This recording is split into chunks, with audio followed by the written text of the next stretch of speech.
दोस्तों आप लोग के तो मालूम ही बा कि प्रदीप पांडे चिंटू जी और कारावानी जी के फिल्म कमांडो अर्जुन जो कि बिहार के सिनेमाघर में चल रहा बा। अब जो कि यूपी और दिल्ली के सिनेमाघर में रिलीज होने जा रहा बा प्रदीप पांडे चिंटू जी के फिल्म कमांडो अर्जुन। तो कमांडो अर्जुन फिल्म से जुड़ल और कुछ आगे और जानकारी बतावे जावानी, तो उससे पहले आप लोग के बता दी कि आप लोग देखानी Yadav music hit Bhojpuri news, तो बहुत बहुत स्वागत बा। तो आप लोग से रिक्वेस्ट बा कि हमनी के वीडियो के लाइक कर दी और हमनी का चैनल पर नया बानी तो चैनल के सब्सक्राइब कर दी। चलिए अब आप लोग के बता दी कि प्रदीप पांडे चिंटू जी के और कारावानी जी के फिल्म कमांडो अर्जुन जो कि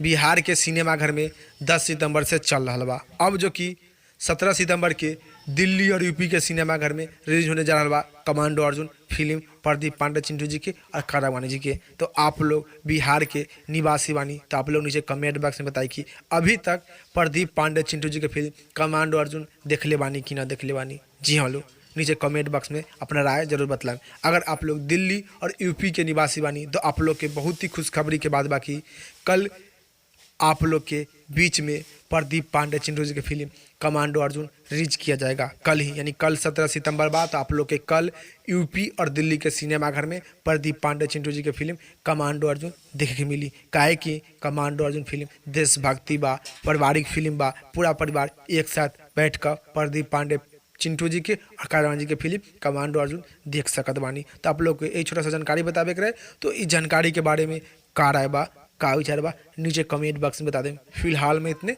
फिर से मिलेंगे अगले वीडियो में। जय हिंद, जय भोजपुरी।